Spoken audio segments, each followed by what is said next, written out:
Bonjour, bienvenue sur Cania Nature. Donc, pour ceux qui le savent, Cania Nature est une chaîne qui vous permet de redécouvrir, donc de faire un voyage pour retrouver les richesses de la nature à travers la cuisine, les recettes diététiques, enfin partout. Donc aujourd'hui, je vais vous montrer notre recette de pain sans gluten. Donc là, nous avons déjà mis nos farines. Donc pour nos farines, nous avons 300 g de farine de riz. Donc une farine de riz complète. Donc nous utilisons beaucoup de bio parce que c'est un choix que vous savez pourquoi on utilise du bio. Tout le monde le sait, donc j'ai pas besoin de réexpliquer. Mais donc toutes nos farines et tous les ingrédients seront bio. Donc nous avons mis 300 g de farine de riz.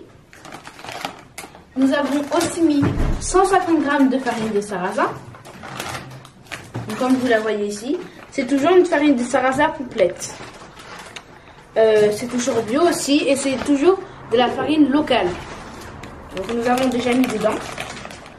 Nous avons aussi mis 150 g de fécule de pommes de terre. Donc la même chose que les deux autres. Donc la fécule de pommes de terre s'utilise en liant pour les recettes sans gluten. Nous avons aussi mis du sucre dans notre pain. Donc nous mettons le sucre pour ajouter un petit goût pour que ça puisse accompagner tout. Donc là c'est toujours du sucre bio non raffiné fair trade. Donc vous toujours la même éthique, la même idée. Du coup on a déjà mis dedans. Et on n'a pas encore mis non plus la levure, parce que c'est important la levure.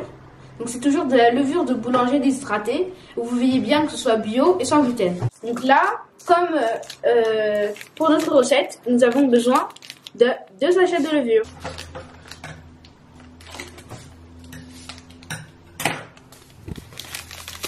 Donc on va faire cette recette, on met la levure avec l'eau chaude directement. Et l'eau chaude, on va d'abord mettre les aliments secs au début, puis certains aliments mouillés, puis nous allons rajouter l'eau chaude à la fin. C'est ce qui va venir activer notre pain en dernier et le laisser gonfler. Nous mettons notre deuxième paquet.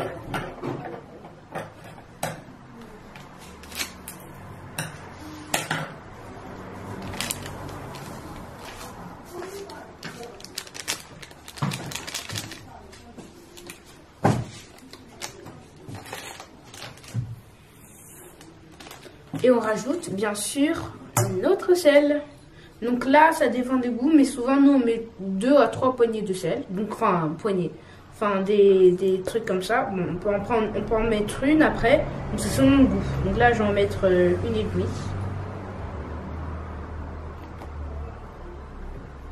Et on va venir mélanger le tout.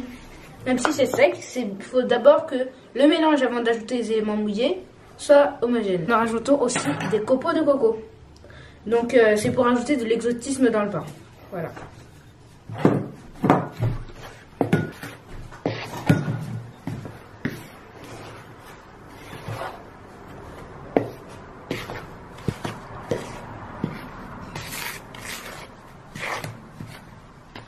Donc là on voit que le mélange, il n'y a plus du tout un côté la levure, un côté les copeaux. Donc là c'est déjà bien mélangé. On va ajouter notre huile d'olive.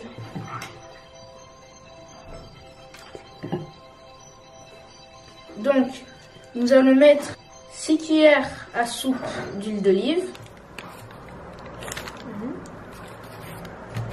2.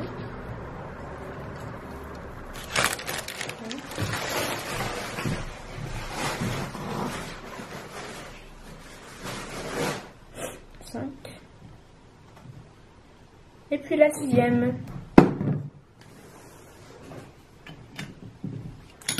On va mélanger même si ça va pas en rendre la pâte, mais juste pour déjà incorporer l'huile dedans. Donc on va venir incorporer.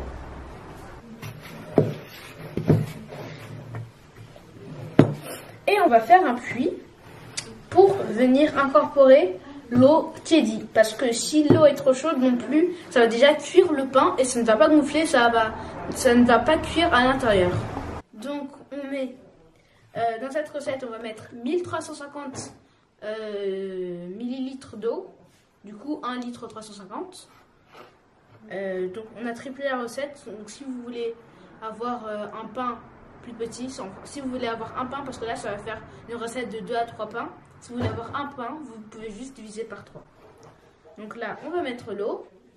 En fait, on utilise de l'eau minérale. Et aussi, dans notre mélange de farine, on a mis de la gomme de gare pour lever. Donc on met une pincée de bicarbonate. On peut tout simplement mettre comme ça. Mais il ne faut pas en mettre trop parce que sinon, ça va faire un goût trop fort. Là, on a mis 1 litre d'eau et il nous reste encore 350 ml à mettre. Déjà, ici, on vient mélanger.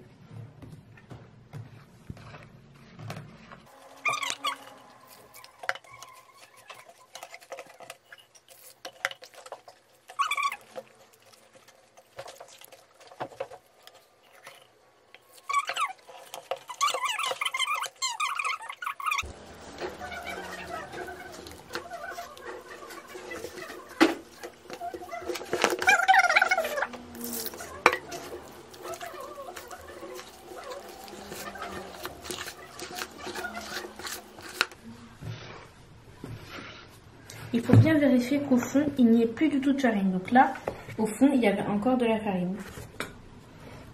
On peut ajouter des herbes aromatiques. Donc là, on peut aussi ajouter des graines de chia. Donc c'est ce que j'ai ajouté.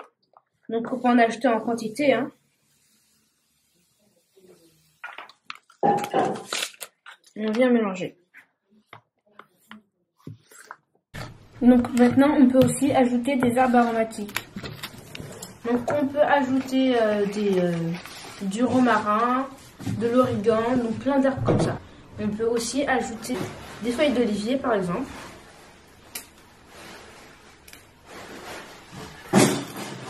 On peut aussi ajouter des raisins secs.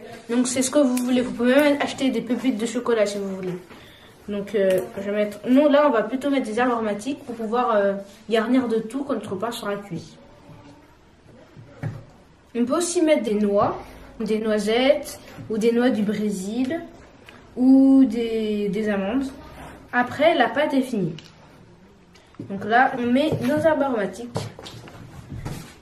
On a notre romarin. Donc on vient prendre les feuilles de manière à ce que ça tombe dans le saladier. Et on va rajouter notre origan. Ça va aussi apporter du goût. On peut aussi en utiliser séché. Et là, notre pâte est prête. Donc là, on va beurrer nos moules.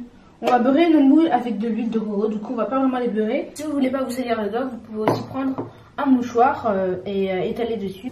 Donc là, on va venir verser notre pâte dans nos moules.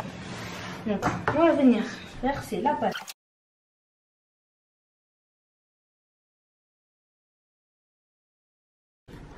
Donc là, nous avons presque toute notre pâte qui a été enlevée. Donc certes, il y en a aussi sur la table, mais c'est quand même un maximum de pâte qui a été enlevée. Donc là, on va se retrouver pour la cuisson. Là, nous avons nos pains que nous venons de mettre dans les moules pour le laisser gonfler à 80 degrés. Et une fois que ça atteint 80 degrés, on va éteindre le four et mettre nos pains. Donc maintenant, nos pains sont gonflés. Donc on voit bien une vive différence. Pendant 30 minutes à 80 degrés. Donc le four n'a pas tourné. Mais dès que ça a atteint 80 degrés, on a éteint le four. Donc voilà là où c'en est. Du coup maintenant, on va mettre notre four à 220 degrés. Donc on met chaleur tournante. Si vous n'avez pas, vous mettez comme vous pouvez. Chaleur tournante, c'est le mieux. Et nous mettons à 220 degrés. Maintenant que le four est préchauffé, nous allons mettre le pain dans le four.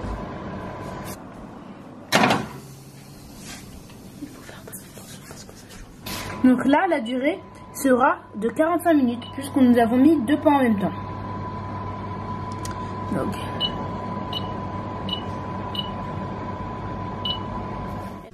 Donc voilà notre pain une fois qu'il est cuit.